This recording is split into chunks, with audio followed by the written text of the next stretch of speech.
안녕하십니까. सभी को जय मसीह की। 우리 이번 집회 오늘 마지막 시간입니다. आज बाइबल सभा का हमारा आखिरी सत्र है, 금방 며칠 지나간 것 같습니다. तो ऐसा लग रहा है कि पिछले कुछ दिन एकदम से बीत गए। 시간마다 하나님의 말씀을 상고할 때 얼마나 감사한지. तो समय समय पर जैसे हम परमेश्वर के वचन को देख पाए, मैं बहुत धन्यवादी था। 집회를 위해서 많은 부분에 마음 써주신 여러분들께 감사를 드리고 और हमारी बाइबल सभा के लिए आप लोगों ने बहुत मन डाला, मैं आपको धन्यवाद देना चाहता हूँ। 해준 여러 방송국 측에도 감사를 드립니다. तो जिन भी टीवी चैनल्स ने इसका प्रसारण किया, मैं उनको धन्यवाद देना चाहता हूँ। 해주신 분, जिन लोगों ने हमें बधाई के मैसेज भेजे, जिन्होंने प्रार्थना की 해주신 분들, और जिन्होंने हमारा स्वागत किया, हम सबको धन्यवाद देना चाहते हैं। 전 집회가 너무너무 지금 말씀 전하시고 तो जिस दौरान मैंने इस सभा में प्रचार किया, मुझे बहुत खुशी हुई, मैं मन में बहुत धन्यवादी हो पाया। 있으면 좋겠어요. तो मेरा मन करता है कि मैं बिना रुके लगातार यही करता रहूं। 우리가 전혀 갖지 못한 새로운 마음의 세계를 하나님이 우리 만들어가고 तो परमेश्वर निरंतर हमारे मन में ऐसे मन की दुनिया बना रहा है जो हम पहले नहीं रखते थे। 갖고 난 뒤에 하나님께로부터 얻는 그 은혜가 얼마나 큰지 모르죠. तो ऐसा मन प्राप्त करने के बाद सच में मैं कितना परमेश्वर का अनुग्रह पा सका। 전 창세기 27장 있는 말씀을 읽겠습니다. तो आज मैं उत्पत्ति 27 से वचन बांटूंगा। 오늘 1절부터 40절까지 좀 많이 읽겠습니다. तो 1 से लेके 40 तक आज हम काफी ज्यादा बाइबल पढ़ेंगे। 창세기 27장 1절. उत्पत्ति 27 1 से। 사실은 제가 1절부터 읽겠습니다. अगर आपने खोल लिया तो मैं 1 से पढ़ूंगा। 이삭이 나이 많아 눈이 어두워 잘 보지 못하더니 맏아들 에서를 불러 가로되 내 아들아 하매 그가 가로되 내가 여기 있나이다 하니 जब इज़हाक बूढ़ा हो गया और उसकी आंखें ऐसी धुंधली पड़ गईं कि उसको सूझता ना था, तब उसने अपने जेठे पुत्र एसाव को बुलाकर कहा, हे मेरे पुत्र। उसने कहा, क्या आज्ञा? 이삭이 가로되 내가 이제 늙어 어느 날 죽었는지 알지 못하노니 उसने कहा, सुन, मैं तो बूढ़ा हो गया हूँ और नहीं जानता कि मेरी मृत्यु का दिन कब होगा। 그런즉 내 기구 곧 전통과 활을 가지고 들에 가서 나를 위하여 사냥하여 इसलिए अब तू अपना तरकश और धनुष आदि हथियार लेकर मैदान में जा और मेरे लिए अहेर कर ले आ। 나의 즐기는 별미를 만든 내게로 가져다가 먹게 하여 나를 죽기 전에 내 마음껏 내게 축복하여 तब मेरी रुचि के अनुसार स्वादिष्ट भोजन बनाकर मेरे पास ले आना, कि मैं उसे खाकर मरने से पहले तुझे भी जी भर के आशीर्वाद दूं। 말할 때 리브가가 들었더니 에서가 사냥하러 오려고 들러 나가매 तब इज़ाव अहेर करने को मैदान में गया। जब इज़हाक इज़ाव से बात कर रहा था, तब रिबका सुन रही थी। 리브가 그 아들 야곱에게 일러 가로되 내 부친이 내 형 에서에게 말씀하신 건 내가 들으니 이러시기를 इसलिए उसने अपने पुत्र याकूब से कहा, सुन, मैंने तेरे पिता को तेरे भाई इज़ाव से ये कहते सुना है, 나를 위하여 사냥하여 가져다가 별미를 만든 나를 먹게 하여 죽기 전에 여호와 앞에 내게 축복하게 하라 하셨으니 तू मेरे लिए अहेर करके उसका स्वादिष्ट भोजन बना, कि मैं उसे खाकर तुझे यहोवा के आगे मरने से पहले आशीर्वाद दूं। 그래서 내가 내게 명하는 대로 इसलिए अब हे मेरे पुत्र, मेरी सुन और ये आज्ञा मान। 염소 떼 가서 거기서 염소 좋은 새끼를 내로 가져오면 내가 거기서 내 부친을 위하여 그 즐기시는 별미를 कि बकरियों के पास जाकर बकरियों के दे अच्छे अच्छे बच्चे ले आ, और मैं तेरे पिता के लिए उसकी रुचि के अनुसार उनके मांस का स्वादिष्ट भोजन बनाऊंगी। 그것을 가져 내 부친 곁으로 걸어 죽으시기 전에 내게 축복하기 위하여 잡수시기 तब तू उसको अपने पिता के पास ले जाना, कि वह उसे खाकर मरने से पहले तुझको आशीर्वाद दे। 야곱이 그 모친 리브가 있기를 내 형 에서는 털 사람이 나는 매끈매끈한 사람인즉 याकूब ने अपने माता रिबका से कहा, सुन, मेरा भाई एसाव तो रोवार पुरुष है और मैं रोमहीन पुरुष हूँ। 아버지께 나를 만지신신데 내가 아버지께 속이는 자로 베일지라 보온 고사하고 저주를 받을 कदाचित मेरा पिता मुझे टटोलने लगे तो मैं उसकी दृष्टि में ठग ठहरूंगा और आशीष के बदले शापी कमाऊंगा। 어미가 그에게 기르되 내 아들아 너의 저주는 내게로 돌리리니 내 말만 쫓고 와서 가져 उसकी माता ने उससे कहा, हे मेरे पुत्र, शाप तुझ पर नहीं मुझी पर पड़े, तू केवल मेरी सुन और जाकर वे बच्चे मेरे पास ले आ। 가서 취하여 어미에게로 가져왔더니 어미가 아비의 즐기는 별미를 만들었더라 तब याकूब जाकर उनको अपनी माता के पास ले आया, और माता ने उसके पिता की रुचि के अनुसार स्वादिष्ट भोजन बना दिया। 하지만 자기 처소에는 맏아들 에서의 좋은 의복을 취하여 작은 아들 야곱에게 입히고 तब रिबका ने अपने पहलौठे पुत्र एसाव के सुंदर वस्त्र जो उसके पास घर में थे लेकर अपने छोटे पुत्र याकूब को पहना दिए, 새끼 가죽으로 그 손과 목에 매끈매끈한 것을 꾸미고 और बकरियों के बच्चों की खालों को उसके हाथों में और उसके चिकने गले में लपेट दिया, 그 만든 별미와 떡을 자기 아들 야곱의 손에 주매 और वे स्वादिष्ट भोजन और अपनी बनाई हुई रोटी भी अपने पुत्र याकूब के हाथ में दी। 야곱이 아버지께 나아가서 내 아버지하고 부르는데 가로되 내가 여기 있노라 내 아들은 내가 누구냐? तब वह अपने पिता के पास गया और कहा, हे मेरे पिता। उसने कहा, क्या बात है? हे मेरे पुत्र, तू कौन है? 야곱이 아비에게 대답하되 난 아버지의 맏아들 에서로소이다. 아버지께 내게 명하신 대로 내가 하였사오니 정컨대 일어나 앉아서 내 사냥 고기를 잡수시고 아버지 마음껏 내게 축복하라. याकूब ने अपने पिता से कहा, मैं तेरा जेठा पुत्र एसाव हूँ, मैंने तेरी आज्ञा के अनुसार किया है, इसलिए उठ और बैठकर मेरे अहेर के मांस में से खा कि तू जी से मुझे आशीर्वाद दे। 이삭이 그 아들에게 이르되 내 아들아 네가 어떻게 같이 속히 잡았느냐? 그가 가서 아버지 하나님 여호와께서 나를 순적이 만나게 하셨다. इसहाक ने अपने पुत्र से कहा, हे मेरे पुत्र, क्या कारण है कि वे तुझे इतनी जल्दी मिल गया? उसने ये उत्तर दिया, तेरे परमेश्वर यहोवा ने उसको मेरे सामने कर दिया। 이삭이 야곱에게 이르되 내 아들아 가까이 오라. 내가 과연 내 아들 에서인지 아닌지 내가 너를 만지려 하노라. फिर इसाक ने याकूब से कहा, हे मेरे पुत्र निकट आ, मैं तुझे टटोल कर जानूं कि तू सचमुच मेरा पुत्र एसाव है कि नहीं। 그 야곱이 그 아비 이삭에게 가까이 가니 이삭이 만지며 가로되 음성은 야곱의 음성이나 손은 तब याकूब अपने पिता इसहाक के निकट गया और उसने उसको टटोल कर कहा, बोल तो याकूब का सा है, पर हाथ एसाव की से जान पड़ते हैं। 그 손이 형 에서 손까지 털이 있으므로 너희 분변치 못하고 और उसने उसको नहीं पहचाना क्योंकि उसके हाथ उसके भाई के से रोंआर थे, अतः उसने उसको आशीर्वाद दिया। 이삭이 가서 내가 참 내 아들 에서냐? 그가 대답하되 그래 하나이. और उसने पूछा, क्या तू सचमुच मेरा पुत्र एसाव है? उसने कहा, हाँ मैं हूँ। 이삭이 가로되 내게로 가져오라 내 아들아 사냥 고기를 먹고 내 마음껏 내게 축복하리라. 야곱이 그에게로 가져가며 그가 먹고 또 포도주를 가져가며 तब उसने कहा, भोजन को मेरे निकट ले आ कि मैं अपने पुत्र के अहेर के मांस में से खाकर तुझे जी से आशीर्वाद दूं। तब वह उसको उसके निकट ले आया और उसने खाया, और वह उसके पास दाख मधु भी लाया और उससे पिया। 이르되 내 아들아 가까이 와 내게 입 맞추라. तब उसके पिता इसहाक ने उससे कहा, हे मेरे पुत्र निकट आकर मुझे चूम।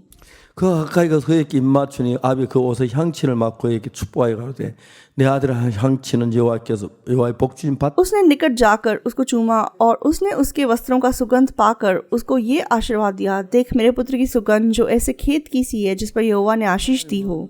하늘의 이슬과 땅의 기른 짐이며 풍성한 곡식과 포도주를 내게 주시기를 परमेश्वर तुझे आकाश से ओस और भूमि की उत्तम से उत्तम उपज और बहुत सा अनाज और नया दाख मधु दे। 만민이 너를 섬기고 열국이 내게 굴복하리니 내가 형제들의 주가 되고 내 어미의 아들에게 내게 굴복하며 내게 저주한 자 저주를 받고 너를 축복한 자 복. राज्य राज्य के लोग तेरे अधीन हों और देश देश के लोग तुझे दंडवत करें। तू अपने भाइयों का स्वामी हो और तेरी माता के पुत्र तुझे दंडवत करें। जो तुझे शाप दे वह आप ही शापित हों और जो तुझे आशीर्वाद दे वे आशीष पाएं।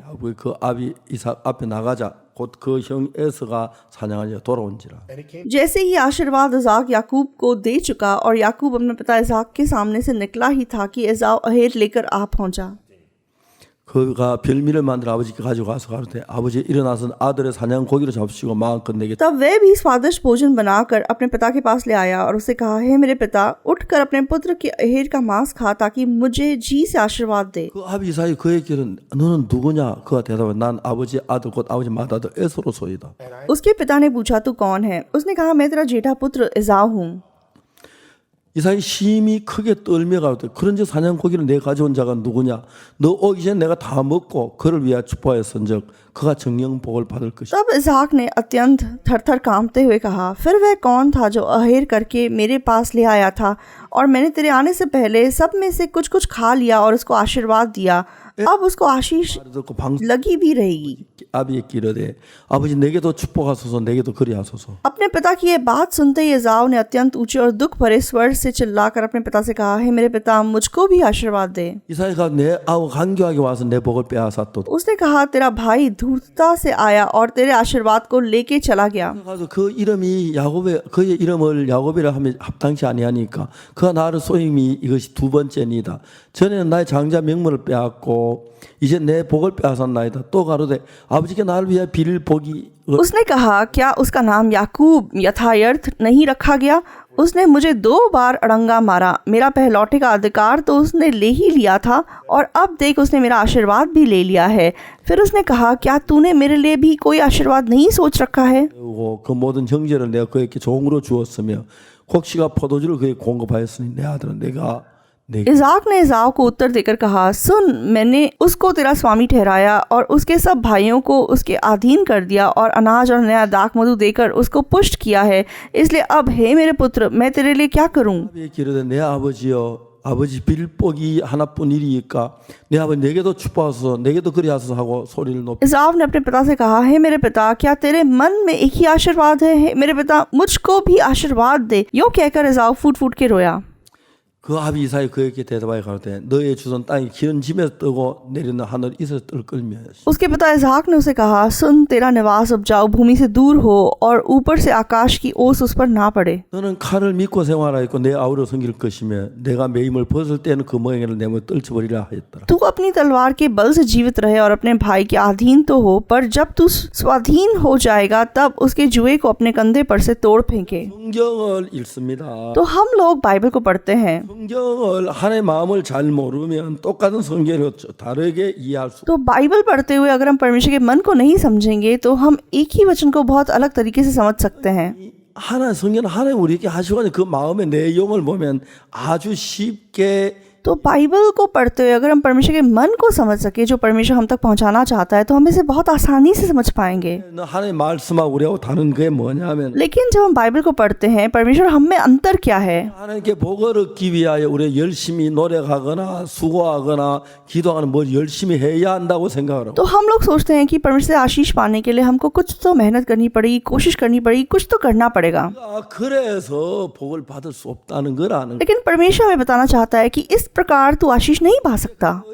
이삭이 자기 아들 에서에게 복을 주려 했는데 에서 복을 못 주고 야곱에게 복을 줬는데 इज़हाक अपने बेटे इज़ाव को आशीष देना चाहता था, लेकिन इज़ाव के बदले उसने याकूब को आशीष दे दिया। 하나님 우리에게 뭘 가르쳐 주시냐면은 तो इस कहानी के द्वारा परमेश्वर हमें क्या समझाना चाहते हैं? 제사함 받고 복을 얻기 위해서 तो पापों की क्षमा प्राप्त करने के लिए या आशीष पाने के लिए 가진 인간의 관념을 전부 벗어버리고 तो हमें इंसान की जो एक पक्की विचारधारा है उसको फेंकना पड़ेगा। 마음을 알지 못하면 신앙생활을 제대로 할 수가 없는 거예요. तो जब तक हम परमेश्वर के मन को नहीं समझेंगे, हम अपना आत्मिक जीवन नहीं जी पाएंगे। 가장 중요한 것은 부부가 살 때에 서로 마음이 하나가 돼야 하고 तो सबसे जरूरी बात क्या है? जैसे एक पति पत्नी साथ साथ रहते हैं तो उनका मन एक होना चाहिए। 사이도 마음이 하나가 돼야 하지만은 तो माँ बाप और बच्चों का मन एक होना चाहिए। 하나님과 우리 사이에도 마음이 하나가 돼야 하는 것입니다. तो उसी प्रकार परमेश्वर और हमारा मन भी एक होना चाहिए। 하나님은 우리 마음이 하나님 마음 같도록 성경 속에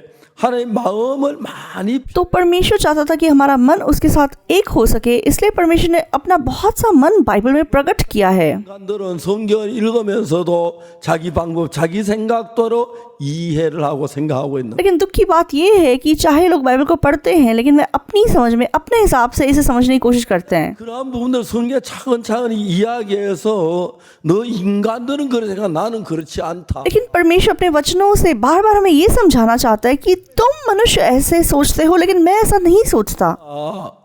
이 창세기 27장 이야기를 읽고 사람들 해석하는 경우 굉장히 차이가 많아요. तो उत्पत्ति 27 को पढ़ के लोग इसे अलग अलग प्रकार से समझते हैं।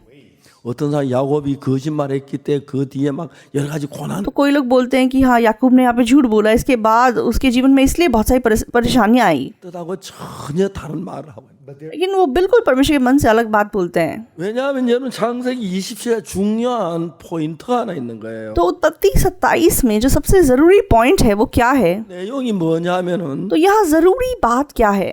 하나님 앞에 복을 받기 위해서 तो परमेश्वर के सामने आशीष पाने के लिए 지켜야 하거나 हमें सच्चा होना पड़ेगा, 실에 वफादार होना पड़ेगा, 잘해야 하거나 मेहनत करनी पड़ेगी, 해야 하거나 कोशिश करनी पड़ेगी। 그렇다고 우리가 하나님 은혜 받는 건 전혀 달라요.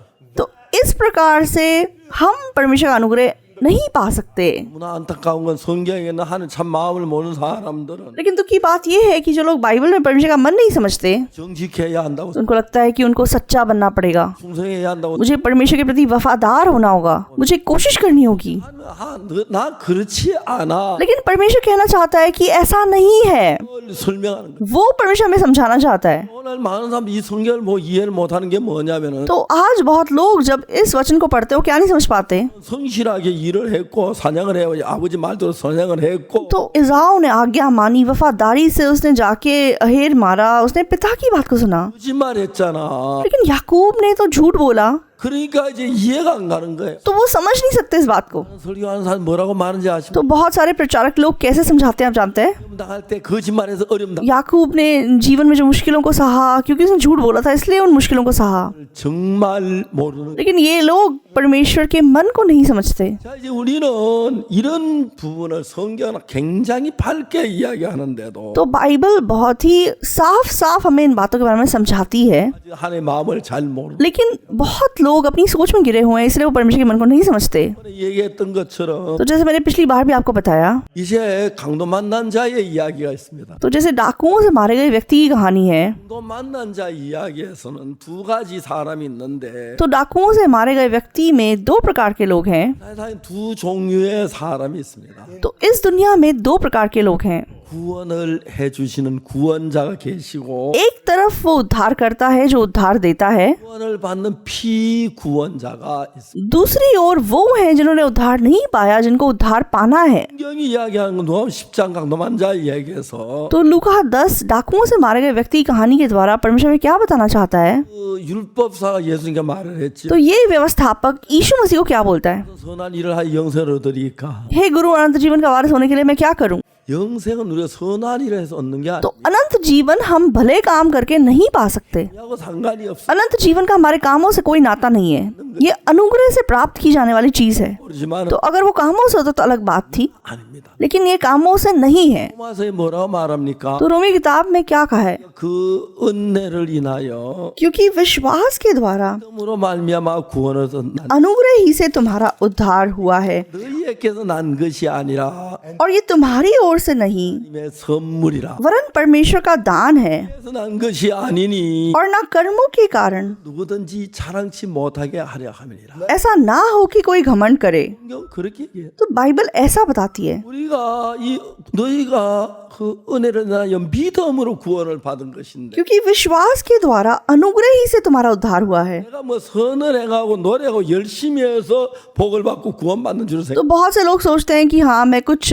प्रयत्न करूंगा, कुछ मेहनत करूंगा, अच्छा करूंगा, तब मुझे उद्धार मिलेगा। 왜냐면 인간이 복을 받기 위해 내가 노력하는 선한 일하는 것이 아니라는 걸 깨우쳐 줘야 इसीलिए परमेश्वर को क्या करना पड़ा? उसको मनुष्य को ये जानने देना पड़ा कि मनुष्य अपने काम से उद्धार नहीं पा सकता। 받기 위해 선한 일을 해야 한다고 생각합니다. तो फिर भी आज बहुत लोग सोचते हैं कि उनको उद्धार पाने के लिए कुछ अच्छा करना होगा, उनको बहुत प्रार्थना करनी होगी, उनको कोशिश करनी होगी, कुछ मेहनत से करना होगा, बहुत ही वफादारी से कुछ करना होगा।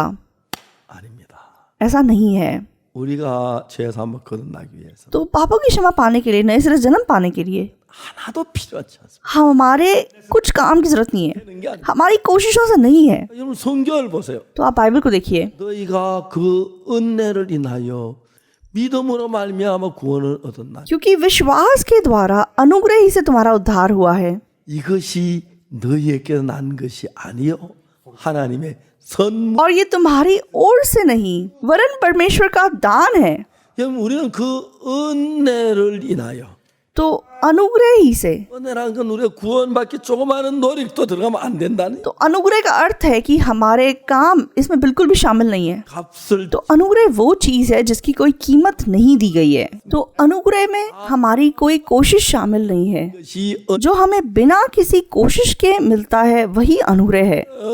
한국의 전 세계 많은 기독교인들 가운데서 तो आज कोरिया में भी और पूरी दुनिया में बहुत सारे क्रिश्चियंस, 그렇게 생각해 몇 사람이나 있습니까? कितने लोग ऐसा सोचते हैं? 거의 없. लगभग कोई नहीं है। 잘해야지. हाँ, मुझे करना पड़ेगा, मुझे मेहनत करनी पड़ेगी, मुझे प्रार्थना करनी पड़ेगी, मुझे व्यवस्था का पालन करना पड़ेगा। 이 때문에 여러분 강도 만난 자 이야기에서 तो इसीलिए डाकुओं से गिरे गए व्यक्ति की कहानी में 선한 사마리아인이 있고 강도 만난 자가 있는데 तो एक तरफ भला सामरी है और एक तरफ डाकुओं से मारा गया व्यक्ति है। 선한 사마리아인은 우리가 아니고 예수 그리스도를 가리키는. तो भला सामरी हम नहीं है, वह यीशु मसीह को दर्शाता है। 거기에는 구원자가 있고 피구원자가 있는. तो वहाँ पे एक तरफ उद्धार करता है और एक तरफ उद्धार पाने वाला व्यक्ति है।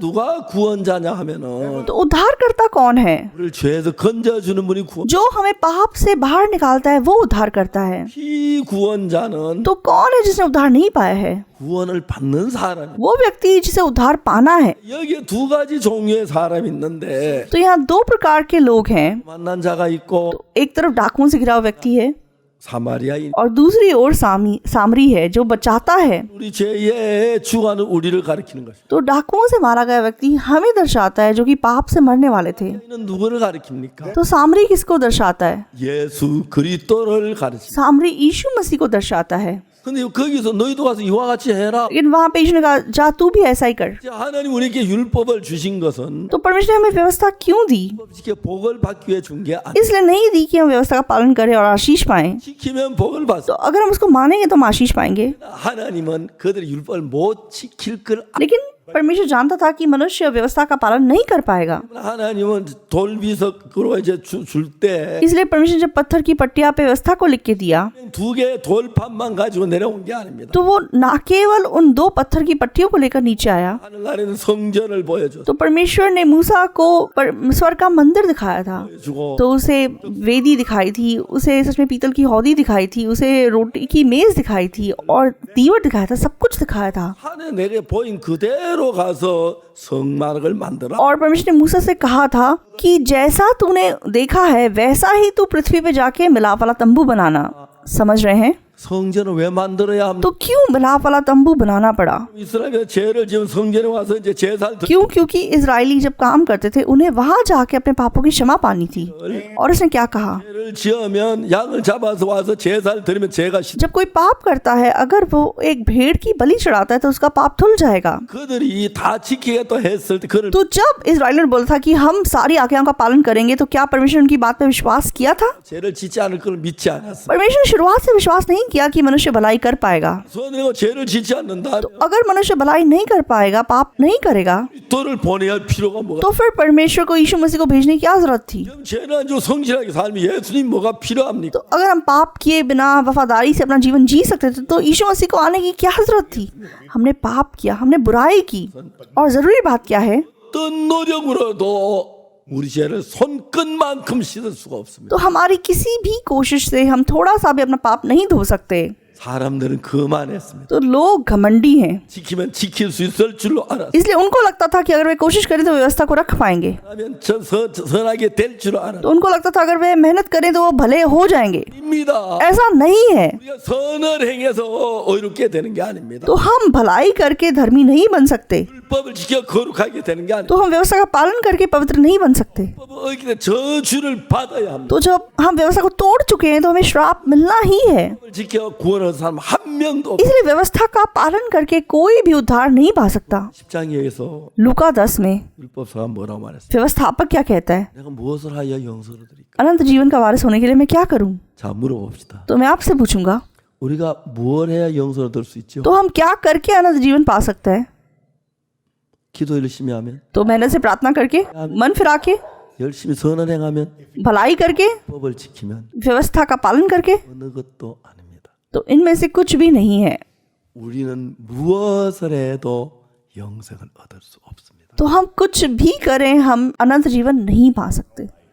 그 아멘 해야 합니다. आपको आमेन बोलना चाहिए इसी बात पे। 이제는 무슨 짓을 해도 손끝만큼도 씻어도 तो हमने कोई भी पाप क्यों ना किया हो, हम थोड़ा सा भी अपना पाप अपने आप से नहीं धो सकते। 아니면 뭘 해도 죄를 씻을 수 있다면 तो अगर हम खुद से अपना पाप धो सकते और अनंत जीवन पा सकते 왜 십자가에 못 박혀야 합니까? तो यीशु को क्रूस पर चढ़ने की क्या जरूरत थी? 못 박히고 उ리 힘으로 안 되기 때문에 यीशु को क्रूस पर क्यों मरना पड़ा? क्योंकि हम अपनी मेहनत से नहीं कर सकते थे। 많은 한 창세기 27장 읽고 이해를 못 तो 하고 बहुत सारे लोग उत्पत्ति 27 को पढ़ते लेकिन इसको समझ नहीं सकते। 이해가 안 됩니다. क्यों नहीं समझ सकते? 야곱은 거짓말했는데 복을 받네. अरे याकूब ने झूठ बोला था, उसको आशीष मिल गया। 왜 거짓말 하나님 야곱을 복 주지? तो क्यों परमेश्वर ने झूठे याकूब को आशीर्वाद दिया? 음식했잖아. 열심히 아버지 말씀 사냥해서 와서 정말 요리해 왔는데 तो इसाऊ तो सच्चा था, उसने आज्ञा पालन की, उसने पिता की बात सुनी और जाके अहेर करके लाया। 야곱은 복을 받았네. लेकिन इसाऊ को श्राप मिल गया और याकूब को आशीर्वाद मिल गया। 이걸 इ해 못합니다. तो ज्यादातर लोग इसको समझ नहीं सकते। 왜 야곱은 거짓말했는데 복을 받고 तो क्यों याकूब को झूठ मिलने के बाद भी आशीर्वाद मिला और इसाऊ सच्चा था, उसको क्यों श्राप मिला? 성경 이야기는 단순한 이야기입니다. लेकिन बाइबल हमें बहुत ही सरल सी बात समझा रही है। 예배서 2장 8절에 इफिसियों 2 के 8 में 너희가 그 은혜를 인하여 믿음으로 말미암아 구원을 얻었나니 이것이 너희에게 난 것이 아니요 하나님의 선물이라. क्योंकि विश्वास के द्वारा अनुग्रह ही से तुम्हारा उद्धार हुआ है और ये तुम्हारी ओर से नहीं वरन परमेश्वर का दान है। 자, 여러분 다 같이 한번 따라합시다. तो एक बार हम साथ साथ पढ़ेंगे। 너희가 그 은혜를 나여 믿음으로 말미암아 क्योंकि अनुग्रह ही से तुम्हारा उद्धार हुआ है और 구원을 얻은 날 이것이 너에게 난 것이 아니요 तुम्हारी ओर से नहीं वरन परमेश्वर 하나님의 선물이라. का दान है। 자, 여러분 구원은 뭡니까? तो दोस्तों उद्धार क्या है? 은혜를 인하여 तो अनुग्रह ही से, 믿음으로 말미암아. विश्वास से। 은혜란 건 내가 어떤 대가를 지불하거나 수고하거나 노력하거나 대가를 तो उद्धार मतलब मेरे कामों की कीमत नहीं है, मेरी मेहनत की कीमत नहीं है। 나는 오랫동안 사단이 속아서 तो लोग लंबे समय से शैतान से धोखा खाते हुए आए हैं, 그걸 이해하고 있습니다. वे मतलब कीमत को समझते हैं। 여러분 우리가 뭐란 대가를 हाँ, हमने ये किया इसलिए हमको ये मिला, 대가를 हाँ मैंने मेहनत की, 대가를 월급을 받고 हाँ मैंने काम किया इसलिए मुझे तनख्वाह मिली, 상을 받고 मैंने पढ़ाई अच्छे से की इसलिए मुझे अवार्ड मिला। 전부 일한 그 대가를 따라서 받는 것에 익숙해져 있어. तो मनुष्य मतलब अपने कर्मों का फल पाने का मतलब कर्मों की कीमत पाने के आदी हैं। लेकिन जहाँ तक हमारे पापों की क्षमा का सवाल है, 되어지지 않습니다. ये हमारे कामों की कीमत नहीं है। 뭐로 돼 있죠? वो कैसे है? 뭐로요? कैसे? 은혜로 되어지는 거예요. ये अनुग्रह से है। 은혜는 아무 일한 तो अनुग्रह में कोई काम शामिल नहीं है, काम की कीमत शामिल नहीं है। 하나님은 너무 크시고 놀라운 분이기 때문에 तो परमेश्वर क्योंकि बहुत बड़ा अद्भुत परमेश्वर है, 이런 대가를 따라 주기를 원하지 않고 은혜를 베푸시기를 इसलिए परमेश्वर मनुष्य को उसके कामों की कीमत ना दे के सब कुछ अनुग्रह से देना चाहता था। 애기가 태어나면 젖을 먹여주지요, 그죠? तो जब एक बच्चा पैदा होता है तो माँ उसे दूध पिलाती है। 은혜입니까, 대가입니까? क्या वो अनुग्रह है या उसके कामों की कीमत है? 은혜입니다. तो वो अनुग्रह है। 그래서 그 대가를 봤어, 갓난 애기가. तो बच्चा क्या कीमत देता है दूध पीने की? 오줌 싸고 똥 싸고 तो बस वो सिर्फ पॉटी करता है, पेशाब करता है। 그 아이가 뭘 대가로 낼 수가 있어? तो बच्चा क्या कीमत चुका सकता है? 아닙니다. वो कीमत नहीं है, 선한 일이 아닙니다. वो उसके भले काम नहीं है। 선 뭐라 했습니까? व्यवस्थापक क्या कहता है? 무엇을 하여야 영생을 अनंत जीवन का वारिस होने के लिए मैं क्या करूं? 여러분 내가 무엇을 해야? तो मैं क्या कर सकता हूं? 내가 한번 어느 나라 갔는데 तो एक बार मैं किसी देश में गया था, 아주 유명한 목사님 한 분 계세요. तो एक बहुत मशहूर पास्टर से मैं वहां पे मिला। 제가 그분하고 이야기를 तो मैं उनसे बातचीत कर रहा था। 그분은 하나님 믿다가 14년 동안 감옥에 तो वे परमेश्वर विश्वास करने की वजह से 14 साल जेल में रहे थे। 고생을 तो बहुत मुश्किलों का उन्होंने सामना किया था। 죄 사함만 받냐고. तो मैंने उनसे पूछा कि आपने पापों की क्षमा पाई है, क्या आप स्वर्ग जा सकते हैं? 내가 왜 천국을 못 가? तो बोलने लगे कि मैं क्यों स्वर्ग नहीं जाऊंगा, 예수님 14년 동안 감옥에 있어. मैं यीशु मसीह के लिए 14 साल जेल में रहा हूँ, 근데 천국 못 가겠어. तो क्या मैं स्वर्ग नहीं जाऊंगा? 성경 그렇게 말하죠. तो मैंने कहा कि बाइबल में ऐसा नहीं लिखा है। 우리의 행위가 아니고 은혜로 तो बाइबल में लिखा है कि हमारे कामों की वजह से नहीं, अनुग्रह से। 행위입니다. तो आप जेल गए, ये आपके काम है। 목사님 감옥에 가본 적이 있습니까? पास्टर आप कभी जेल गए हैं? 그런 적이 없어요. नहीं, मैं जेल नहीं गया हूँ। 교도소가 성경 공부하러 가르치러 가본 적은 있지만 हाँ, मैंने जेल में जाके बाइबल स्टडी तो की है, लेकिन मैं जेल में कभी रहा नहीं हूँ। 나만 감옥에 간 줄 아십니까? तो आपको क्या लगता है कि मैं अकेला जेल में गया? 길가에 과일 껍질을 तो मेरे पीछे मेरे बच्चे सड़क से फलों के छिलके उठा के खाते थे। 큰지 아십니까? मेरे परिवार ने कितना कष्ट सहा आप जानते हैं? 내가 천국을 못 갑니까? तो भी आप कहते हैं कि मैं स्वर्ग नहीं जाऊंगा? 내가 그랬습니다. तो मैंने उनसे कहा, 나는 행위로 가는 게 아니라 स्वर्ग हम अपने कामों से नहीं जाते हैं, 그래서 가는 게 हमारी कोशिशों से नहीं जाते हैं, 아니라 가는 게 아니라 हमारी मेहनत से नहीं जाते हैं। 우리 사는 인생은 전부 다 일한 대가로 받 तो हमारा जो जीवन है, हम हर बात में अपने कामों की कीमत को पाते हैं। 대가로 받 हमारी तनख्वाह हमें हमारे कामों की कीमत के रूप में मिलती है। 익혀 तो हम मतलब उस प्रकार के जीवन के बहुत आदी हैं। 죄 사함하고 하늘나라 가는 것도 열심히 잘해 대가로 받는. इसीलिए हमें लगता है कि स्वर्ग जाना, पापों की क्षमा पाना, ये भी हमारे कामों की कीमत से है। 그래서 이제 이 율법사 예수님 가서 물었습니다. इसलिए ये व्यवस्थापक यीशु मसीह को जाके पूछता है, 무슨 선을 행하여 율법 그 뭡니까 영서로 드리고 हे गुरु, अनंत जीवन का वारिस होने के लिए मैं क्या करूं? 율법에 무엇이라 어떻게 읽나? व्यवस्था में क्या लिखा है, तू उसे कैसे पढ़ता है? 율법에는 그렇게 돼 있습니다. आप व्यवस्था में ऐसे लिखा है, 마음을 다하고 तू प्रभु अपने परमेश्वर से अपने सारे मन और अपने सारे प्राण और अपनी सारी शक्ति और अपनी सारी बुद्धि के साथ प्रेम रख, और अगर तू अपने पड़ोसी को अपने समान प्रेम रख करे तो तू आशीष पा सकता है। 자 마음을 다하고요. तो सारे मन से, 그 마음 다하고 할 수 तो 있어. आप सारे मन से ऐसा कर सकते हैं? 저는 제가 성경책을 읽고 싶었습니다. तो मेरे मन में बाइबल पढ़ने का बहुत मन था। 차를 몰고 가다가 신호등 앞에 차가 서 있을 때 तो कभी कभी जब मैं मतलब गाड़ी में इधर उधर जाता था तो रेड लाइट पे जैसे गाड़ी रुकती थी तो मुझे वो टाइम बहुत वेस्ट करना लगता था, 책을 다 펴놓고 इसलिए मैं क्या करता था कि बाइबल खोल लेता था 신호등 앞에서 제가 이제 빨간불이 와서 성경 좀 읽고 और जब तक रेड लाइट होती थी मैं बाइबल पढ़ने लग जाता था। 그만 성경에 빠 लेकिन मतलब मेरा मन उस बाइबल में डूब जाता, इसलिए कभी कभी क्या होता कि पीछे से मतलब इतना हॉर्न बजाने की आवाज़ आती, सब लोग आगे निकल चुके हैं, मैं अकेला वहाँ पे रह गया हूँ। तो जब 2-3 बार ऐसा हुआ 신호등 기간 동안에 성경을 못 읽고 तो मुझे ऐसा लगा कि मैं दूसरों के साथ अच्छा नहीं कर रहा ऐसा करके, इसलिए मैंने ये करना छोड़ दिया। 그래서 तो जैसे हम गाड़ी चलाते, 마음을 두면 अगर उस दौरान मैं 운전 बाइबल में मन डालूं तो फिर मैं गाड़ी नहीं चला पा रहा था। 읽을 수 있습니다. तो क्या आप पूरा मन डाल के बाइबल पढ़ सकते हैं? नहीं कर सकते, 안 돼. नहीं कर सकते। मैंने बहुत बार कोशिश की है, 마음을 다하고 목숨을 다하고 생명을 다하고 뜻을 다하야. 그러니까 그거 못함. इसलिए पूरे मन से, पूरे मतलब लगन से, पूरी ताकत से हम नहीं कर सकते।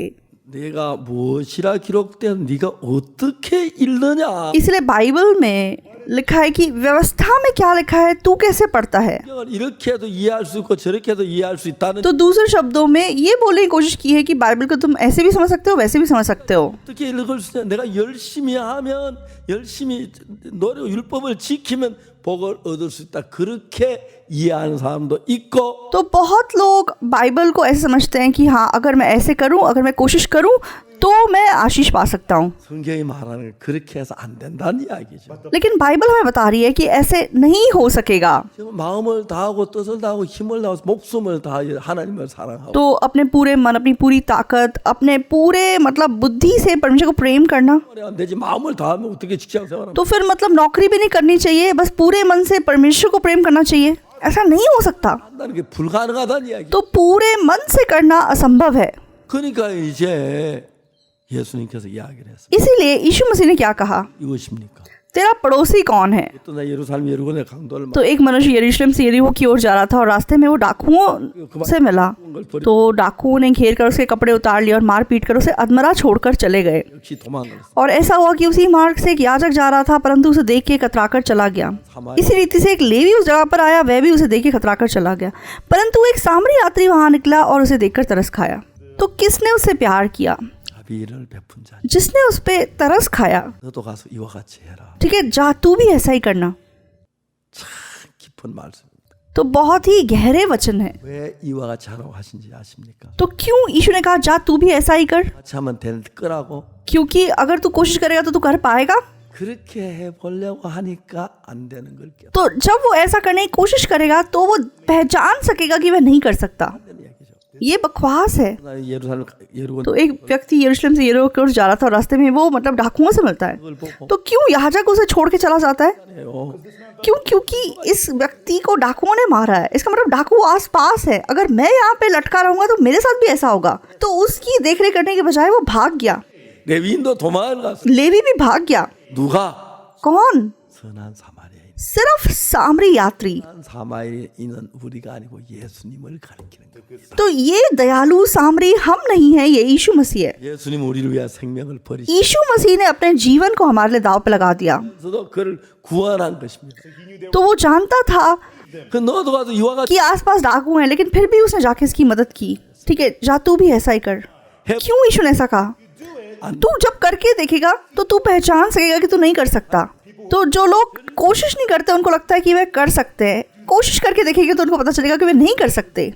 तो क्या आप दूसरे के लिए अपने जान को दाव पे रख सकते हैं? 예수 그리스도밖에 없습니다. तो ऐसा सिर्फ यीशु मसीह कर सकता है। 우리는 거기서가 내가 하면 할 수 있다고 자기에게 쏟고 있어요. लेकिन हम खुद से धोखा खाते हैं कि अगर मैं कोशिश करूंगा तो मैं कर पाऊंगा।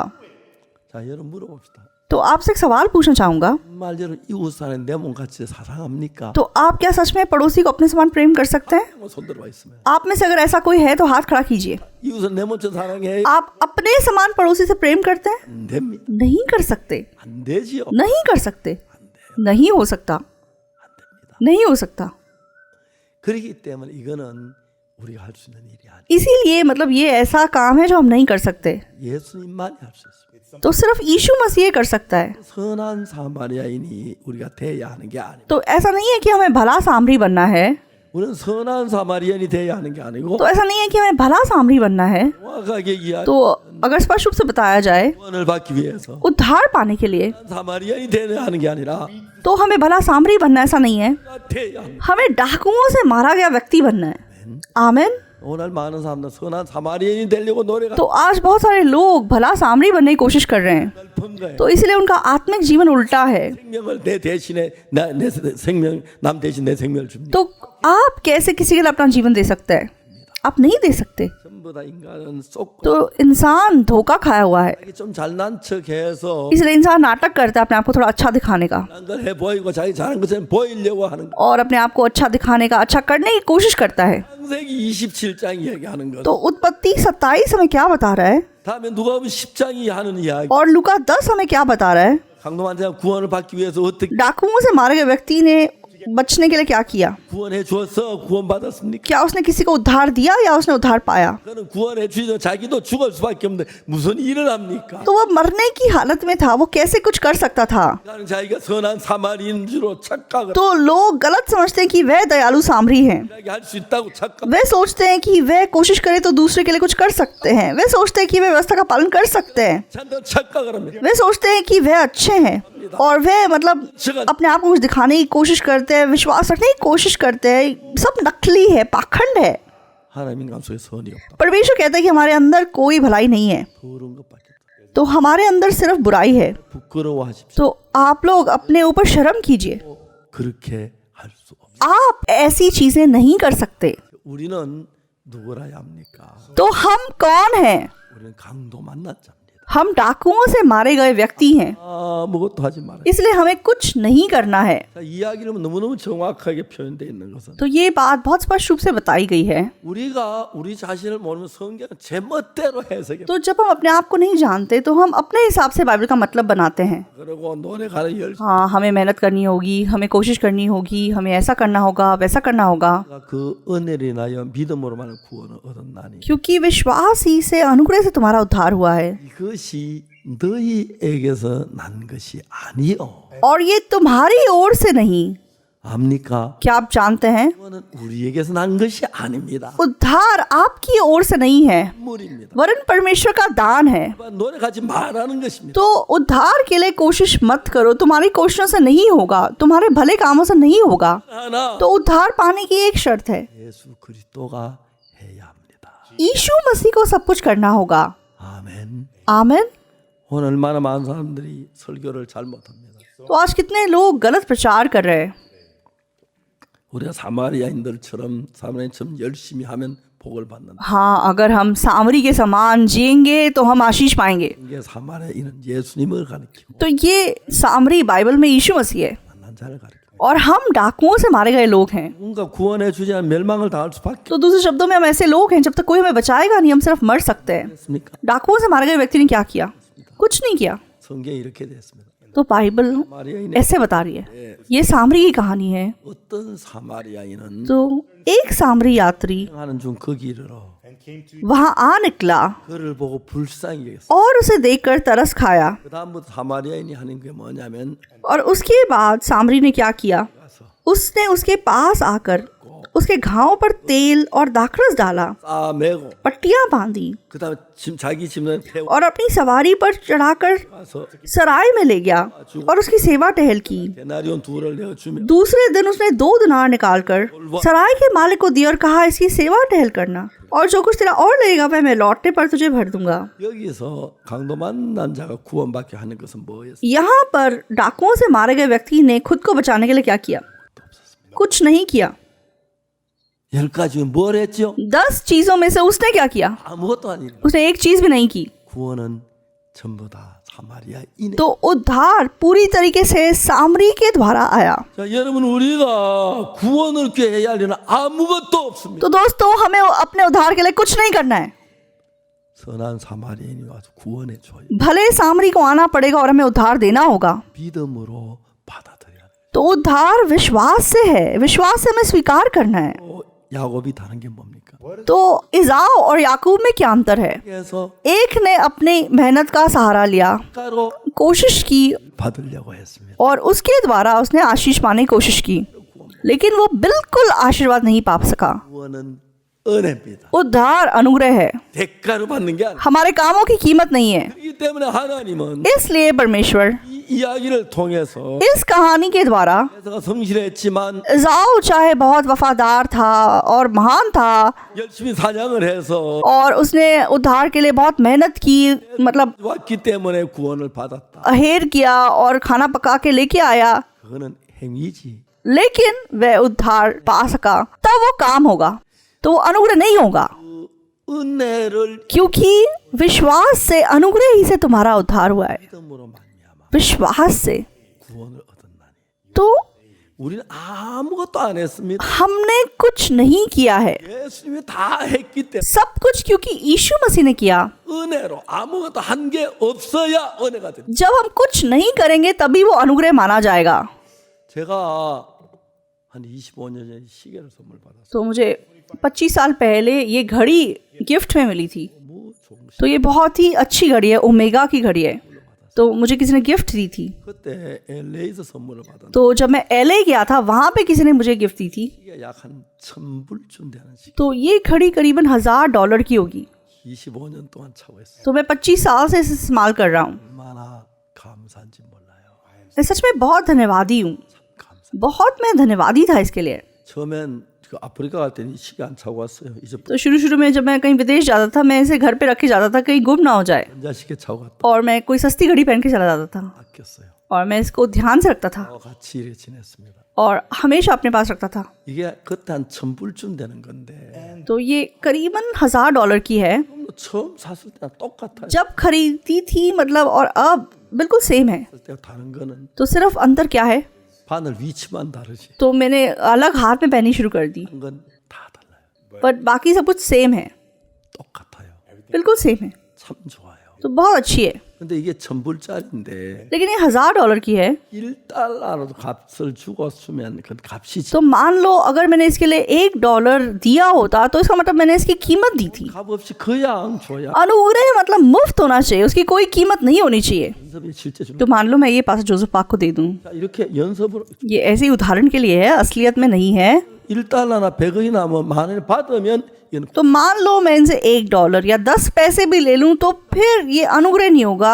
क्यों? क्योंकि इसकी कीमत मैंने पा ली है। 은혜로 구원하시기 때문에 परमेश्वर ने जब हमें उद्धार दिया, तो उसने अनुग्रह से हमें उद्धार दिया। 하고 대가를 지불하면 은혜가 안 되기 तो 때문에 अगर हम उसकी कोई भी कीमत चुकाएंगे, तो फिर वो अनुग्रह नहीं कहलाएगा, 안 됩니다. इसलिए वो उद्धार नहीं होगा। 이해가십니까? आप समझ रहे हैं? 아무것도 하지 말고 공짜로 그냥 하나님 다 예수님 다 이루어 놓은 걸 믿음으로 받아들이기만 해. तो हमें कुछ नहीं करना है, केवल जो यीशु मसीह ने किया है उसे मुफ्त में हमें स्वीकार करना है। 세상 살면 그렇게 생각하지. तो लोग जैसे दुनिया में अपना जीवन जीते हैं, वैसा नहीं सोचते हैं। 동생 되니 तो तुम्हें कैसे PhD मिली? मैंने बहुत मेहनत से मतलब पढ़ाई की। 이게 돈을 벌어. तो तुमने कैसे इतना पैसा कमाया? मैंने बहुत मेहनत से अपनी नौकरी पे काम किया। 가가 치러지는 거죠. सब कुछ हमारे कामों की कीमत है। 인간은 인간의 삶을 산 대가 없이 되어지는 게 하나도 없습니다. तो इंसान जैसे अपना जीवन जीता है, कुछ भी मतलब 반대로 하나님은 대가로 주는 게 하나도 없어. मुफ्त में नहीं है, उसके कामों की कीमत है। लेकिन विपरीत रूप से परमेश्वर कुछ भी हमारे कामों के कीमत के रूप में नहीं देता।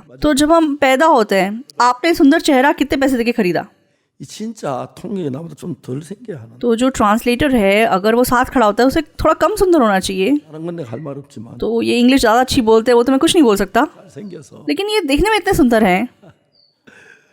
이 잘생긴 돈 얼마 내고 잘생겼어요. तो इतना सुंदर चेहरा आपको कितने पैसे में मिला है? 여러분 자동차 살 때 그렇죠. तो जब आप गाड़ी खरीदते हैं तो ऐसा होता है ना, 자동차 판매회사 직원이 오지요. तो गाड़ी का सेल्समैन आता है, 어떤 차를 사겠어. आपको कौन सी गाड़ी चाहिए? 차가 좋았어. हाँ, ये गाड़ी मुझे पसंद है। 그다음 옵션은 뭘 할? हाँ, इस गाड़ी में आपको क्या क्या ऑप्शन चाहिए? 자동 전부 일일이 옵션을 얘기하고 거기다 돈을 지불해야 그게 오는. तो आप जब गाड़ी खरीदते हो, आप बोलोगे मुझे ये ऑप्शन चाहिए, तो आप पैसे दोगे तो आपको वो सारे मिल जाएंगे। 엔진만 다 तो अगर आप ऑप्शन के लिए पैसे नहीं दोगे, तो आपको सिर्फ एक इंजन और पहिए लगे हुए मिलेंगे। 많잖아요. तो आजकल गाड़ी में कितने सारे ऑप्शन होते हैं, 그만큼 편리하고 좋은 तो जितने आप पैसे खर्च करोगे उस हिसाब से आप अच्छी गाड़ी खरीद सकते हो। 옵션 얼마나 주고 तो जब आप पैदा हुए तो आपने अपने अंदर ऑप्शंस के कितने पैसे दिए, सुंदर चेहरे के, तंदुरुस्त शरीर के, 공짜입니다. सब कुछ मुफ्त में मिला। 인간은 물질 세계에서 대가를 지불해 받는 데 익숙해. तो इंसान एक वास्तविक दुनिया में रहता है जहाँ पे वो कुछ देने और लेने के आदी है। 에서가 하나님의 축복을 못 받았습니다. तो इसाऊ ने मेहनत की लेकिन क्यों उसने आशीर्वाद नहीं पाया? 공짜로 은혜로 복을 주시기. परमेश्वर हमें मुफ्त में बिना कीमत के आशीष देना चाहता है। 노력한 대가로 사냥한 대가로 잘한 대가로 복. लेकिन इसाऊ अपनी मेहनत की कमाई के रूप में आशीर्वाद पाना चाहता था, 야곱은 아무 일한 것이 없이 लेकिन विपरीत रूप से याकूब ने कुछ नहीं किया। 대신해 준 그 대가를 가지고 받는 겁니다. तो किसी ने उसके लिए काम किया और उसकी कीमत उसने पा ली। 리버가가 요리를 했고 उसकी माँ रिबका ने खाना पकाया, 리버가가 자기 형의 옷을 입혀줬고 उसकी माँ रिबका ने उसे इसाऊ के कपड़े पहनाए 팔 손에 그 털이 없는데 그 염소 털과 형처럼 똑 और रोमहीन व्यक्ति है याकूब, इसलिए उसके हाथों पे और उसके गले पे उसने सच में जानवर की खाल लगाई। 아무것도 없습니다. याकूब ने खुद कुछ नहीं किया, 마 베푼 은혜로 얻은 것입니다. अपनी माँ के किए काम के अनुग्रह से उसे आशीष मिला। हमारा उद्धार भी बिल्कुल वैसा है। 우리가 해서 되는 게 아닙니다. उद्धार हमारे कामों से नहीं है। 우리가 노력을 더하면 अगर हम अपनी कोशिश को डालेंगे 안 됩니다. तो फिर वो अनुग्रह नहीं कहलाएगा। 물자리 시계를 일부라도 내면 값을 지불하면 은혜가 아닙니다. तो $1000 की घड़ी के लिए अगर मैं $1 देता हूँ तो वो उसकी कीमत हो जाएगी, वो अनुग्रह नहीं होगा। 노력도 하지 않고 돈을 내지 않고 공짜로 받아야 하는 거죠. तो अनुग्रह कब कहलाता है? जब मुफ्त हो, जब हमने कोई कीमत ना दी हो, हमने कोई कोशिश ना की हो। 이해를 못하죠. आप नहीं समझ सकते, सही है? 이해가 안 가. मुझे समझ में नहीं आता इसका क्या मतलब हुआ। 이렇게 노력하고 대가를 해서 그 사냥하는 건 쉽지 않죠. तो इसाऊ ने इतनी मेहनत की, उसने शिकार किया। शिकार करना आसान है? 말 잡으려면 एक हिरन पकड़ने के लिए क्या करना पड़ता है आप जानते हैं? 쏩니다. आप अपना धनुष चलाएंगे और मतलब वो हिरन को लगेगा, 또 도망가. लेकिन हिरन फिर भी लंगड़ाते लंगड़ाते दौड़ता रहेगा। 또 잘 도망갑니다. 따라가야 उसके पीछे पीछे आपको भी दौड़ना पड़ेगा 쏩니다. और फिर से उसको मारना पड़ेगा। 그래도 뛴 फिर भी वो दौड़ता रहेगा 넘고 और फिर वो पहाड़ों के ऊपर जाएगा, तराइयों में जाएगा और फिर वो गिरेगा। 적어도 사슴 한 마리. ऐसा करके एक हिरन पकड़ा जाता है और हिरन का वजन कितना है आपको पता है? कम से कम 100 किलो है। 그거 메고 तो उसको कंधे पे उठाओ 고개 넘어봐요. और पहाड़ी रास्तों से, तराइयों से गुजरते हुए लेकर आओ। 괴롭고 힘. तो कितनी मेहनत, कितना पसीना उसके लिए बहाना पड़ेगा। 에서가 복을 못 받아. लेकिन क्यों एसाऊ ने आशीष नहीं पाया? 에서는 노력한 대가로 복을 받으려. एसाऊ अपनी कोशिशों की, अपने कामों की कीमत चाहता था, 때로 대가를 받고 복을 주려고 하죠. लेकिन परमेश्वर कभी भी आशीर्वाद हमारे कामों के कीमत के रूप में नहीं देते। 그걸 가지고 은혜라고 말합니다. इसीलिए उसे अनुग्रह कहा जाता है। 은혜랑은 아무 대가 없이 तो अनुग्रह में काम शामिल नहीं है, 아무 대가 없이 कोई कीमत शामिल नहीं है। 너무너무 좋아. ये कितनी अद्भुत बात है, 정말 감사하죠. कितनी धन्यवादी बात है। मुफ्त में। 근데 여러분 이제 여기에서는 यहाँ पे एसाऊ 사냥해서 उसने शिकार किया 가지고 और वह जानवर को लेके आया, खाना पकाया, पिता को दिया और आशीष पाने की कोशिश की। 또 그걸 원한 것이었어요. और पिता भी ऐसा चाहता था, 하나님은 원치 않았어요. लेकिन परमेश्वर ऐसा नहीं चाहते थे। 이를 통해서 뭐를 보여주고 तो इस कहानी के द्वारा हम क्या जान सकते हैं? 대가를 지불하고 복을 받는 사람은 복을 못 받고 तो जो व्यक्ति अपने कामों की कीमत के रूप में आशीष पाने की कोशिश करते हैं वो नहीं पा सकते, 아무것도 한 일이 없이 लेकिन जो व्यक्ति कुछ नहीं करता 어머니가 다 해준 그 덕분에 복을 받는 거. तो माँ के कामों के द्वारा याकूब आशीष पा सका, उसके खुद के कामों से नहीं। इसलिए वो अनुग्रह है। 은혜가 아니고 अगर मैं खुद कुछ करता हूँ और आशीष पाता हूँ तो फिर वो अनुग्रह नहीं गिना जाएगा। लेकिन बहुत लोग इस बात को समझते नहीं है। मैंने ये पाप किया 통거 회개해야지. तो मुझे जरूर इससे मन फिराना पड़ेगा, मुझे प्रार्थना करनी पड़ेगी, मुझे अच्छे काम करने पड़ेंगे, तभी मैं स्वर्ग जा सकूंगा। 그렇게 생각합니다. तो लोग ऐसा सोचते हैं, 저희가 그 은혜를 인하여 믿음으로 말미암아 구원을 얻었나니 क्योंकि विश्वास ही से अनुग्रह से तुम्हारा उद्धार हुआ है 아니라 하나님의 선물이라. और ये तुम्हारी ओर से नहीं वरन परमेश्वर का दान है। 위에서 난 것이 아니니. और ना कर्मों के कारण 그런 자랑치 못하게 하라. ऐसा ना हो कि कोई घमंड करे। 선을 해도 구원받아 자랑할 만하죠. तो अगर हम कुछ भला करके आशीष पाते तो हम घमंड कर सकते थे, हाँ मैंने उद्धार पाया, हाँ मैंने बहुत मेहनत की, बहुत अच्छे काम किए, तुम्हें भी करना चाहिए तो तुम भी उद्धार पाओगे। 그걸 싫어하시. इस चीज से परमेश्वर घृणा करते हैं। 그거 아닌. ये हमारे कामों की कीमत नहीं है, 없이 ये बिना किसी कीमत के, मुफ्त में है, बिना कीमत के है, मुफ्त में दी गई है। 주시. इस तरीके से परमेश्वर हमें देना चाहता है। वो हमारे कामों की कीमत के रूप में हमें नहीं देना चाहता। 살면서 लोग क्योंकि इस दुनिया में रहते हैं 열심히 기도하고 तो वो मेहनत से प्रार्थना करते हैं, उपवास करते हैं, कोशिश करते हैं, 그것도 대감. और मतलब कोशिश करते हैं। कोशिश भी एक प्रकार से तुम्हारे कामों की कीमत है। तो रोमियो 4 में क्या लिखा है? 일하는 자에게는 काम करने वाले की मजदूरी देना 악을 은혜로 여기지 아니고 빚으로 दान नहीं, तो क्या वह अनुग्रह माना जाता है या हक समझा जाता है? 뭘 얻는 것은 तो जब तुम कुछ काम करते हो और कुछ पाते हो 대가다. तो वो अनुग्रह नहीं है, वो तुम्हारा हक है।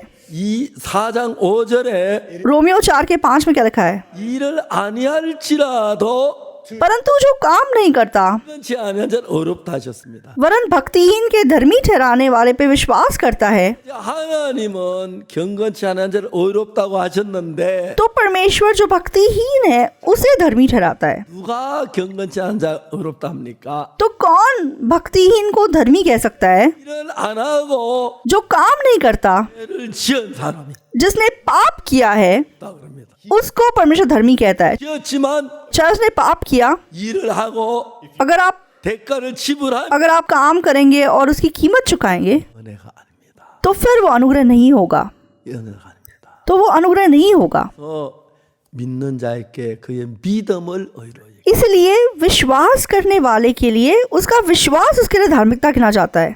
तो ये मेरे कुछ कामों की वजह से नहीं है। 죄를 사했구나. यीशु मसीह के लहू ने मेरे पाप धोए, 죄밖에 지은 것이 없는데 तो मैंने केवल पाप किया। 하나님은 그걸 우리에게 가르쳐 ये चीज परमेश्वर हमें सिखाना चाहता है। 27장을 쓴 거. इसलिए परमेश्वर ने उत्पत्ति 27 अध्याय लिखा। 대가로 복을 받으려 하다 복을 못 받았고 इसाऊ अपने कामों की कीमत के रूप में आशीर्वाद पाना चाहता था, लेकिन वो नहीं पा सका। 또 하지 않았는데 याकूब ने चाहे कुछ नहीं किया, 누가 대신해 줬어. लेकिन किसी ने उसके लिए काम किया। 그처럼 우리도 아무것도 우리는 한 일이 없고 तो उसी प्रकार हमने भी कुछ नहीं किया। 죄를 위해서 हमारे पापों के लिए 예수님이 대신해 줬어. यीशु मसीह हमारे पापों के लिए मर गया। 얼마나 놀라운 것입니까? तो ये कितनी अद्भुत बात है। 사람들이 창세기 27장의 그 뜻을 모르면 तो लोग उत्पत्ति 27 के मतलब को नहीं समझते। 야곱은 복 받고 착한 에서는 저주를 받고 그렇게 할. क्यों झूठे याकूब को आशीर्वाद मिल गया, क्यों मतलब सच्चे इसाऊ को श्राप मिला? 일한 대가로 받는 게 아니라 तो एक बार फिर हम अपने कामों की कीमत के रूप में परमेश्वर से आशीर्वाद नहीं पा सकते। अनुग्रह से जिसने कुछ नहीं किया है उसे दिया जाता है। जिसने पाप किया है, जिसने भलाई 선을 행치 아니한 자들에게 के काम नहीं किए हैं, 구원의 은혜를 베풀지 उसे परमेश्वर अनुग्रह का दान देता है। 않습니다. जो भलाई करते हैं उनको नहीं देता है। 구원 받을 때 तो जब हम उद्धार पाते हैं, 기도했습니다. 금식했습니다. 헌금을 그다 버리십시오. हाँ मैंने कोशिश की, मैंने उपवास रखा, मैंने चंदा दिया, 이 구원은 은혜로 वो सब चीजों को आप फेंक दीजिए। अनुग्रह से परमेश्वर आपको उद्धार देता है। 대신해서 십자가에 못 박혀 죽으심으로 यीशु मसीह हमारी जगह क्रूस पे चढ़ गया और उसने क्रूस पे अपनी जान दी। 모든 대가를 예수님이 다 지불해 주었습니다. इसलिए क्योंकि उसने हमारे पापों की कीमत चुका दी, 대가를 내면 절대로 은혜를 받지 못해. इसलिए अगर हम खुद कुछ कीमत चुकाने की कोशिश करेंगे तो हम अनुग्रह नहीं पा सकेंगे। अगर हम भलाई करने की कोशिश करेंगे तो हम अनुग्रह नहीं पा सकेंगे। हमें कुछ नहीं करना है। 은혜가 되지 않는다고 그랬어요. तो जो काम करता है उसकी मजदूरी दान नहीं, हक समझा जाता है। परमेश्वर सिर्फ हमें अनुग्रह से उद्धार देना चाहता है। परमेश्वर हमारे कामों की कीमत के रूप में हमें उद्धार नहीं देना चाहता। 너무 잘 तो आज लोग बहुत अच्छा करने की कोशिश करते हैं, इसलिए समस्या है, 못 받는 거예요. इसलिए वो उद्धार नहीं पा सकते। 너무 놀랍습니다. तो उद्धार कितनी अद्भुत बात है। 정말로 아무것도 없이 तो बिना कुछ किए 은혜로 구원을 받는 것입니다. अनुग्रह से हम उद्धार पाते हैं। 혹시 여러분이 선한 일을 했습니까? तो क्या आपने कुछ भलाई के काम किए? 뭘 지켰습니까? क्या आपने व्यवस्था का पालन किए? 뭘 드렸습니까? तो क्या आपने चंदा दिया है? 무엇을 도와서 क्या आपने दोस्तों की मदद की है? 마음에 다 지우시고 उन सब चीजों को अपने मन से मिटा दीजिए। 이랬으니까 복을 주겠다는 생각 가졌 तो आपने सोचा होगा, हाँ अगर मैंने ऐसा किया इसलिए मुझे आशीष मिलना चाहिए, 시라는 말. लेकिन उस चीज से 하나님 은혜로 주길 원합니다. परमेश्वर घृणा करता है। परमेश्वर सब कुछ हमें अनुग्रह से देना चाहता है। जब आपके पाप क्षमा हों, 아무 대가 없이 वो पाप बिना किसी कीमत के क्षमा हुए हैं। अनुग्रह से परमेश्वर ने आपको पाप क्षमा दी है। 17장에 इसलिए उत्पत्ति 27 में 야곱가에서 복받는 이야기에서 तो याकूब और इसाऊ की कहानी के द्वारा 4장에서 아버지 말씀은 순종하고 따랐는데 에서는 저주를 받았어요. इसाऊ जिसने मेहनत से पिता की आज्ञा का पालन करने की कोशिश की, अहेर करने की और भोजन बनाने की कोशिश की, उसे श्राप मिला। लेकिन याकूब ने कुछ नहीं किया, उसने सिर्फ पाप किया। 복받도록 해주었어. लेकिन माँ ने सब काम किया कि वह आशीष पा सके, 것처럼 और वो आशीष पा सका।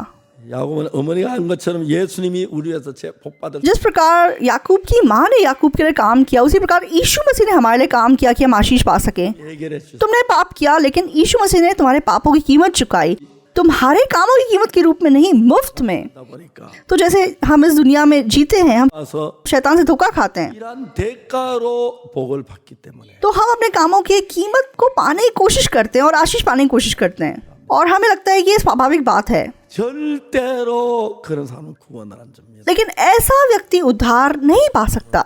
은혜입니다. उद्धार अनुग्रह है, हमारे कामों की कीमत नहीं है, 고 हमारी कोशिशों से नहीं है, हमारी मेहनत से नहीं है। 100% 공짜로 값없이 은혜로 100% मुफ्त है, बिना किसी कीमत के अनुग्रह से हमें दिया गया है। अगर हम अच्छाई करेंगे, अगर हम भलाई करेंगे, अगर हम उसकी कीमत चुकाने की कोशिश करेंगे, 지기 때문에 은혜를 못 받아. तो वो अनुग्रह को तोड़ देगा, इसलिए आप अनुग्रह नहीं पा सकेंगे। 그걸 속였습니다. शैतान आपको धोखा देता है, 밖에 तो हमें अनुग्रह से दूर रखने के लिए, हमें उद्धार से दूर रखने के लिए हमें धोखा देता है कि तुम्हें कुछ करना पड़ेगा, 대가가 지불되었으니까 तुम्हें कोशिश करनी पड़ेगी, तुम्हें मेहनत करनी पड़ेगी। लेकिन ऐसा करके परमेश्वर हमें नहीं बचा सकते। 결코 이 사실 तो बाइबल को पढ़ने के द्वारा मैंने सच्चाई को पहचाना। 노력하지 않았는데 हाँ, मेरे कामों से नहीं है, 노력하지 않았 मेरे भले कामों से नहीं है, 밖에 한 게 없었는데 मेरे अंदर सिर्फ बुराई है। 예수님 대신 십자가에 못 박혀 죽으시면서 लेकिन यीशु मसीह मेरे लिए क्रूस पे मर गया 주셨습니다. और उसने मुझे पापों से छुड़ा लिया। 그 위해서 तो हमारे उद्धार के लिए 만난 자가 뭘 했습니까? तो डाकुओं से मारे गए व्यक्ति ने क्या किया? 아무것도 안 했습니다. उसने कुछ नहीं किया।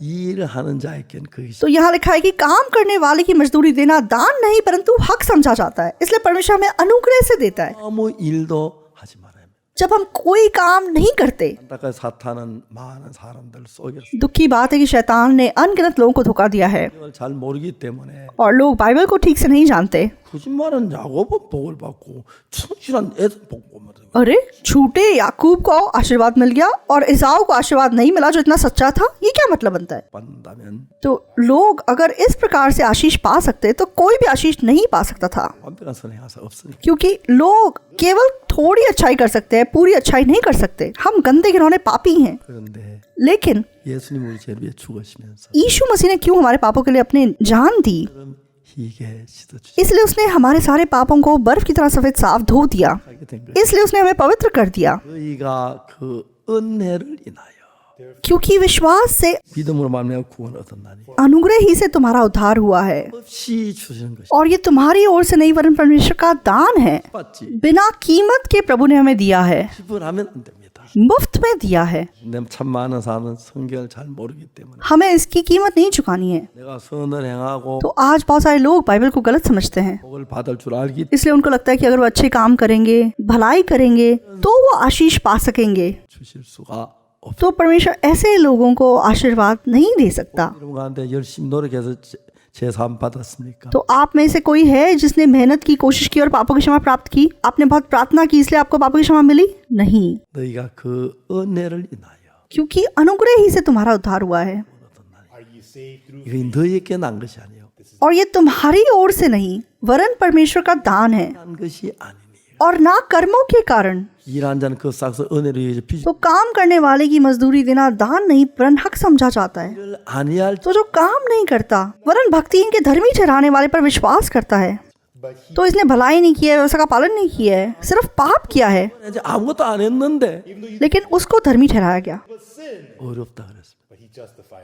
하나님 어렵다. 하나님 어렵다. 어렵다. 그렇게 तो परमेश्वर अगर मुझे धर्मी कहता है तो मैं धर्मी हूँ, ऐसे विश्वास करना है। 다시 한번 이야기하죠. तो मैं एक बार फिर से बता रहा हूँ, 우리가 복을 받는 이 복은 तो जो आशीष हम पाते हैं 그래서는 안 돼. ये हमारे कामों की कीमत नहीं है, 노력도 하면 안 되고 हमें कोशिश नहीं करनी है, ये अनुग्रह से है। 야곱처럼 아무것도 한 일이 याकूब के समान सच में हमें कुछ नहीं करना है। 했고 माँ ने उसके लिए खाना बनाया तो सिर्फ उसने ले जाकर पिता को दे दिया He just brought it and gave it to the और वह आशीष पा सका। and Jacob got blessed. 그래서 자기 대가로 복을 받 इज़ाऊ ने अपने कामों की कीमत के रूप में आशीष पाने की कोशिश की, इसलिए वो आशीष नहीं पा सका 대가로는 안 주기 때문에 क्योंकि परमेश्वर इस तरीके से हमें आशीष नहीं देता। बहुत धन्यवादी बात है, सही है। 그렇죠? Thankful are we? 그래 안 했으면 저 아무도 구원 अगर ऐसा ना होता तो हमें से कोई भी आशीष ना पा सकता। 예수님이 다 हमारे पापों के लिए यीशु मसीह ने सब कुछ किया, 믿음으로 तो सिर्फ हमें उस पर विश्वास करना है और उसे स्वीकार करना है। 이번 집회에 함께 하신 여러분 정말 감사합니다. तो मैं आप सबको धन्यवाद देता हूँ इस बाइबल में भाग लेने के लिए। 성경에 많은 참된 진리를 아는 तो मैं आशा करता हूँ कि आप बाइबल सच्चाई को जानेंगे 제사함 받으면 아무 일한 것이 은혜로 제사함 받게 되기를 और मैं आशा करता हूँ कि आप अपने कामों के बिना अनुग्रह से उद्धार पाएंगे। 이번 집회를 위해서 기도해 주신 많은 분들 तो इस बाइबल सभा के लिए आपने प्रार्थना की और आपने गवाही दी और हमें बधाई के मैसेज भेजे, हम सबको धन्यवाद देना चाहते हैं। 값없이 죄를 씻어주시고 तो मेरे जैसा गंदा इंसान सच में परमेश्वर ने मुफ्त मेरे पाप धोए 아버지 앞에 감사를 드립니다. और मैं परमेश्वर जिसने मुझे उद्धार दिया बार बार उसे धन्यवाद देता हूँ। 오늘 입으시게 되기를 मैं आशा करता हूँ कि आप भी इसी प्रकार परमेश्वर से अनुग्रह पा सकेंगे। आपको धन्यवाद देना चाहता हूँ, प्रार्थना करेंगे। 사랑하는 거룩하신 주님 पवित्र पिता परमेश्वर, 에서는 대가를 지불하고 복을 받았기 때문에 복을 못 받았어요. इज़ाऊ ने आशीर्वाद की कीमत चुकाने की कोशिश की, इसलिए वो नहीं पा सका। 야곱은 자기 한 거 아무것도 없는데 याकूब ने चाहे खुद कुछ नहीं किया, 리브가 한 그 대가로 복을 받아 लेकिन माँ के कामों के द्वारा, रिबका के द्वारा वे आशीष पा सका। 가지고 하나님을 기쁘게 못합니다. हम अपने कामों से परमेश्वर को खुश नहीं कर सकते। 이가 없습니다. हमारे पास अच्छा धार्मिकता नहीं है। यीशु मसीह ने हमारे लिए किया, 오늘 다 대신에 주 वो स्वर्ग में गया और हमारे लिए सब कुछ किया। उसने हमारे पाप को धो दिया और अपने आप को बलिदान दे दिया 로 구원을 받아 और हम अनुग्रह से बचाए गए हैं। 사탄에게 많은 사람이 속아서 बहुत लोग शैतान से धोखा खा रहे हैं, 노력으로 구원받을 환상만 वे अपनी कोशिश से, मेहनत से उद्धार पाने की कोशिश कर रहे हैं। प्रभु उनकी आंखों को खोलिए और उन्हें सच्चाई को पहचानने दीजिए।